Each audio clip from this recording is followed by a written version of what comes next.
Bismillahirrahmanirrahim. Assalamu alaikum dear student. Welcome to my YouTube channel. This is Mushtaq Ahmad. Dear student, today we will discuss about structure of nephron and function of nephron. आज हम detail के साथ concept के साथ with diagram clear करेंगे structure of nephron को and function of nephron.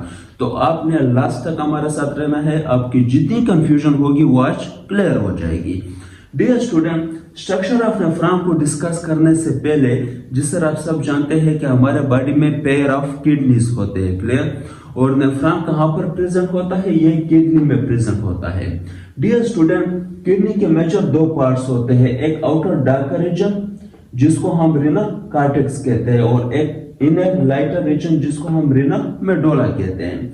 यहाँ पर नेफ्रॉन प्रेजेंट होते हैं, इसका कुछ पार्ट जो है वो रीनल कॉर्टेक्स में प्रेजेंट होता है और कुछ पार्ट जो है वो रीनल मेडुला में प्रेजेंट होता है। इसको आगे जाकर हम क्लियर करेंगे।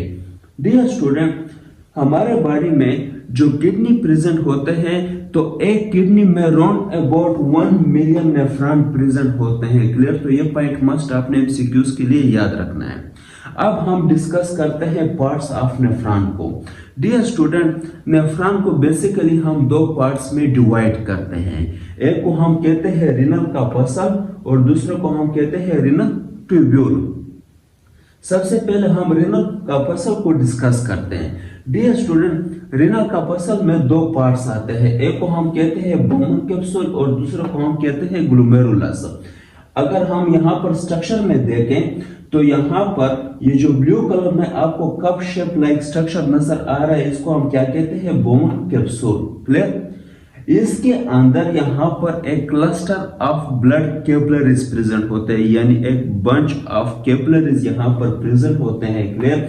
इसको हम कहते हैं ग्लोमेरुलस, क्लियर। यहाँ पर बहुत सारे एक जाल होता है ब्लड कैपिलरीज का, इसका लाइक स्ट्रक्चर में यहाँ पर एक जाल होता है ब्लड कैपिलरीज का, उसको हम क्या नाम देते हैं, ग्लोमेरुलस।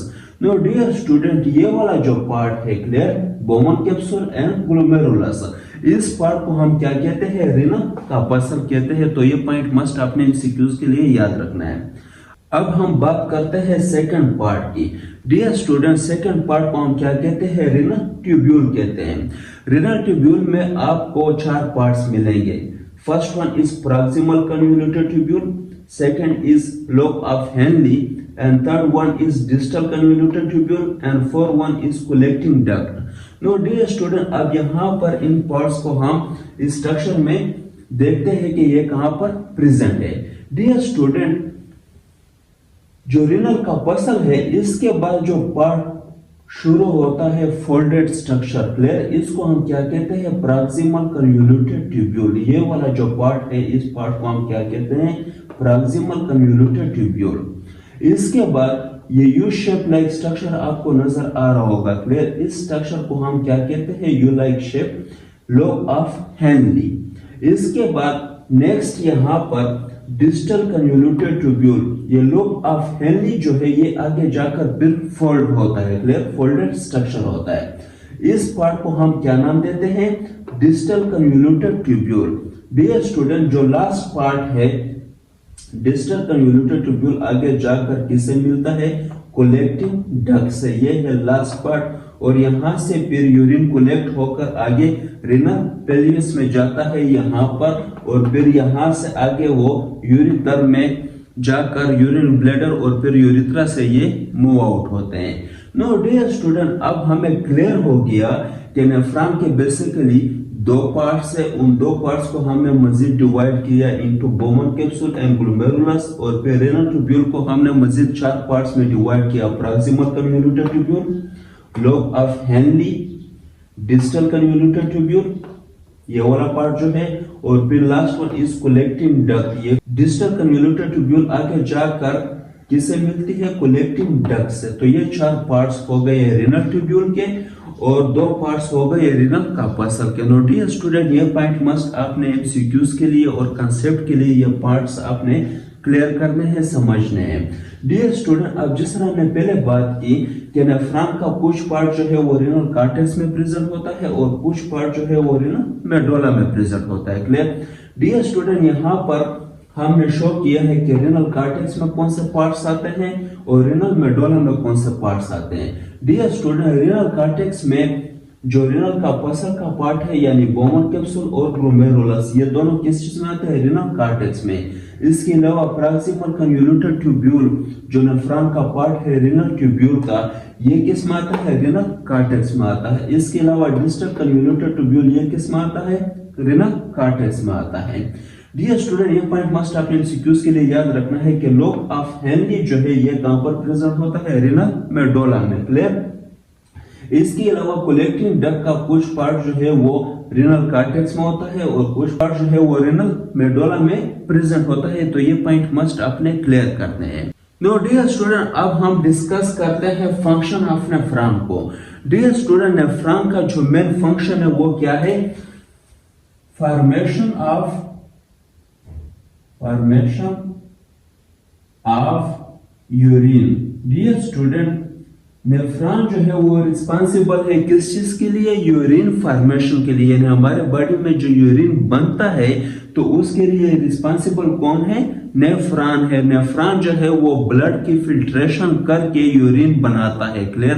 तो ये पॉइंट मस्ट अपने समझना है। अब डियर स्टूडेंट, यहाँ पर हम प्रोसेस को डिस्कस करेंगे कि वो यूरिन किस तरह बनता है नेफ्रॉन में।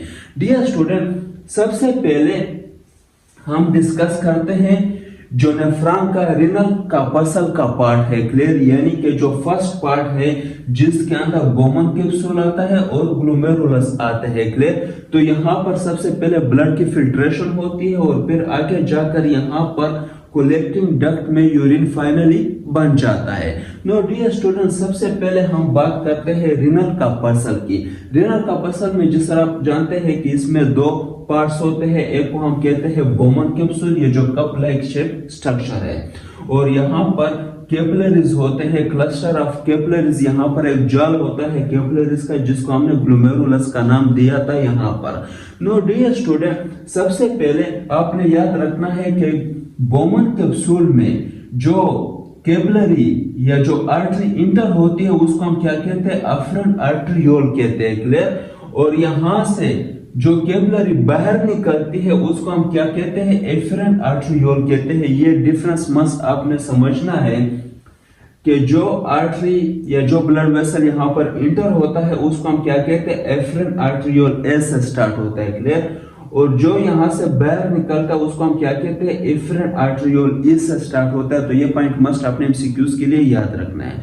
नो डियर स्टूडेंट, जो एफरेंट आर्टरियोल है इसका डायमीटर लार्ज होता है। क्लियर? इसका जो डायमीटर है वो बड़ा होता है, इसका जो एरिया है वो लार्ज होती है। क्लियर? इसी तरह जो एफरेंट आर्टरियोल है इसका जो डायमीटर होता है वो क्या होता है? नैरो होता है, यानी कि कम होता है। क्लियर? अब इसका रीजन क्या है? डियर स्टूडेंट, रीजन आगे जाकर हमें क्लियर हो जाएगा। सबसे पहले ब्लड जो है वो इंटर होता है थ्रू एफरेंट आर्टरियोल। क्लियर? जैसे ही ब्लड इंटर होता है ब्लड पहुंच जाता है किसमें? ग्लोमेरुलस में। क्लियर? तो यहाँ पर ग्लोमेरुलस में जिस तरह हमने डिस्कस किया कि यहाँ पर जो डायमीटर है वो क्या होता है? कम होता है। और जिस तरह आप सब जानते हैं कि डायमीटर जितना कम होता है उतना प्रेशर ज्यादा होता है। क्लियर? तो यहाँ पर ब्लड का जो प्रेशर है वो ज्यादा हो जाता है ड्यू टू नैरो डायमीटर। और जैसे ही प्रेशर ज्यादा होता है तो यहाँ से ब्लड फिल्टर होता है और वो कहां पर पहुंचता है? ल्यूमन में। ये जो एरिया है, जो कैविटी है बोमन कैप्सूल की, इसको हम क्या कहते हैं? ल्यूमन कहते हैं। तो वो ब्लड जो है वो यहाँ पर फिल्टर होकर कहां पर आ जाता है? ल्यूमन में आ जाता है। क्लियर? नो डियर स्टूडेंट, अब यहाँ पर जो ब्लड की फिल्ट्रेशन होती है इस पार्ट को हम यहाँ से कट आउट करके यहाँ पर जूम आउट करते हैं तो फिर हमें और भी क्लियर हो जाएगा। डियर स्टूडेंट, यहाँ पर 3 लेयर्स होती है। सबसे पहले जो लेयर होती है उसको हम एंडोथेलियम सेल कहते हैं जो ब्लड वेसल की होती है। क्लियर? और इसमें पोर्स प्रेजेंट होते हैं, इन पोर्स के थ्रू जो है वो ब्लड फिल्टर होता है। इसके बाद बेसमेंट मेम्ब्रेन होती है और बेसमेंट मेम्ब्रेन के अंदर जो गैप होते हैं वो स्मॉल होते हैं, छोटे होते हैं। इसका फिर एक रीजन है।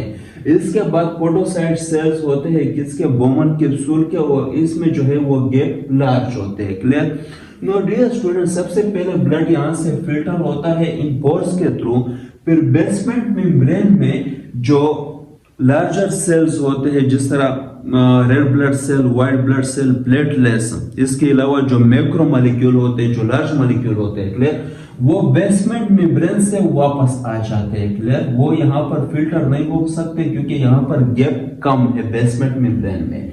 और बाकी जो स्मॉल मॉलिक्यूल्स होते हैं वो थ्रू पोडोसाइट्स इंटर होते हैं into lumen of Bowman capsule. तो ये कंसेप्ट मस्ट आपने क्लियर करना है। नो डियर स्टूडेंट, यहाँ पर जो फिल्ट्रेट होते हैं, जो चीजें फिल्टर होती है ल्यूमन में, वो कौन कौन से हैं? Water, glucose, salt, amino acid, hormones, drug, urea, uric acid. Dear student, इस प्रोसेस को हम क्या कहते हैं? Ultra filtration. अल्ट्रा मींस यानी प्रेशर की वजह से यहाँ पर फिल्ट्रेशन होती है, क्लियर। तो इस फर्स्ट स्टेप को हम क्या कहते हैं? अल्ट्रा फिल्ट्रेशन कहते हैं। और यहाँ पर जो चीजें फिल्टर हुई है, क्लियर, उसको हम क्या कहते हैं? Glomerulus filtrate. तो ये पॉइंट मस्ट आपने एमसीक्यूज के लिए याद रखना है कि यहाँ पर जो फिल्ट्रेशन होती है उसको हम अल्ट्रा फिल्ट्रेशन कहते हैं, या फिर आप इसको प्रेशर फिल्ट्रेशन का नाम भी दे सकते हैं। इसके अलावा यहाँ पर जो सब्सटेंस फिल्टर हुए हैं उसको हम क्या कहते हैं? Glomerulus filtrate, clear. और उसमें कौन कौन सी चीजें हैं? Water, glucose, salt, amino acid, hormones, drugs, urea, uric acid etcetera. No dear student, अब यहाँ पर ये फिल्ट्रेट आगे जाकर किस में इंटर होते हैं? ये किस में इंटर होते हैं? Proximal convoluted tubule. यहां पर हमने शो किया था, इसको हमने क्या नाम दिया था? Proximal convoluted tubule. ये जो आगे फोल्डेड एरिया है। नो डियर स्टूडेंट, यहां पर ये इंटर होते हैं प्रॉक्सिमल कन्वोल्यूटेड ट्यूब्यूल में। जैसे ही ये इंटर होते हैं तो ये 80%, कितने? 80% ये वापस रीएब्जॉर्ब हो जाते हैं ब्लड कैपिलरीज में, क्लियर। यहां पर क्या होते हैं? ब्लड कैपिलरीज होते हैं, क्लियर। तो ये ब्लड कैपिलरीज में तकरीबन 80% जो है वो वापस रीएब्जॉर्ब होते हैं। अब रीएब्जॉर्ब कौन कौन सी चीजें होती है? वो चीजें होती है जो बॉडी के लिए जरूरी है, क्लियर, यानी बॉडी के लिए इंपॉर्टेंट है। यानी वाटर जो है वो भी बॉडी के लिए इंपॉर्टेंट है। इसके अलावा ग्लूकोज हो गया, साल्ट हो गया, अमाइनो एसिड यानी प्रोटीन, हार्मोन्स, विटामिन, ड्रग तो नहीं होंगे यहाँ पर, लेकिन हार्मोन्स हो गए, क्लियर। तो जो इंपॉर्टेंट चीजें हैं बॉडी के लिए वो यहाँ पर वापस रीएब्जॉर्ब होके 80% यानी 80% चीजें जो है वो यहाँ पर रीएब्जॉर्ब होगी, क्लियर। यहाँ पर हमने शो किया glucose, amino acid, vitamin, water, NaCl, salt वगैरह, हार्मोन्स, यानी जो चीजें बॉडी के लिए जरूरी है, इंपॉर्टेंट है, या फिर अगर किसी चीज कि बॉडी में कमी है तो वो वापस यहाँ पर रीएब्जॉर्ब हो जाएंगे, कितना? 80%। अब नेक्स्ट ये यहाँ से गुजर कर किस में आ जाते हैं? Loop of Henle. ये यू शेप स्ट्रक्चर जो है इसको हमने क्या नाम दिया था? Loop of Henle. Dear student, loop of Henle के दो लिम्स होते हैं, क्लियर। एक को हम कहते हैं डिसेंडिंग लिम्ब जो डाउनवर्ड आता है, और दूसरे को हम कहते हैं एसेंडिंग लिम्ब जो कि अपवर्ड जाता है, क्लियर। डियर स्टूडेंट, जो डिसेंडिंग लिम्ब है, क्लियर, ये परमिएबल होता है, हाईली परमिएबल होता है, किसके लिए? वाटर के लिए, क्लियर। तो ये मस्ट आपने ये पॉइंट एमसीक्यूज के लिए याद रखना है कि डिसेंडिंग लिम्ब जो है वो हाईली परमिएबल होता है, किसके लिए? वाटर के लिए। क्योंकि ये वाटर के लिए परमिएबल है तो यहाँ पर अगेन जो है वो वाटर की रीएब्जॉर्प्शन होगी डिसेंडिंग लिम्ब में, और ये दोबारा जो है वो ब्लड कैपिलरीज में इंटर हो जाएगा, क्लियर। अब यहाँ पर जो एसेंडिंग लिम्ब है, तो एसेंडिंग लिम्ब जो है वो वाटर के लिए इम्परमिएबल है, यानी यहाँ से वाटर नहीं गुजर सकता। बट ये परमिएबल है किसके लिए? साल्ट के लिए। For example sodium, chlorine, potassium etcetera जो साल्ट के आयंस होते हैं, तो उसके लिए एसेंडिंग लिम्ब क्या होती है? परमिएबल होती है। तो यहाँ पर जो डिफरेंट साल्ट्स के आयंस है वो दोबारा जो है रीएब्जॉर्ब हो जाएंगे, इसमें? ब्लड कैपिलरीज में, क्लियर। और इसी तरह डियर स्टूडेंट, यहाँ पर जो फिल्ट्रेट है वो आगे जाकर किस में इंटर हो जाएंगे? डिस्टल कन्वोल्यूटेड ट्यूब्यूल में। यहाँ पर हमने शो किया था ये वाला पार्ट जो है इसको हम क्या कहेंगे? डिस्टल कन्वोल्यूटेड ट्यूब्यूल, ये जो फोल्डेड स्ट्रक्चर है। तो यहाँ पर अगेन डियर स्टूडेंट वाटर और साल्ट की क्या हो जाएगी? रीएब्जॉर्प्शन हो जाएगी इनटू ब्लड वेसल। और फाइनली ये फिल्ट्रेट डिस्टल कन्वोल्यूटेड ट्यूब्यूल से आगे जाकर किस में इंटर हो जाएंगे? कलेक्टिंग डक्ट में इंटर हो जाएंगे। यहाँ पर हमने शो किया तो ये वाला एरिया जो है क्या है? कलेक्टिंग डक्ट है। नो डियर स्टूडेंट, अब यहाँ पर कोलेक्टिंग डक्ट जो है इसकी जो मेम्ब्रेन है वो इम्परमेएबल होती है वाटर के लिए और सॉल्यूट के लिए यानी साल्ट के लिए। तो यहाँ पर एक हार्मोन जो है वो एक्शन करता है जिसको हम क्या कहते हैं, एडीएच यानी एंटी डायरेक्टिक हार्मोन।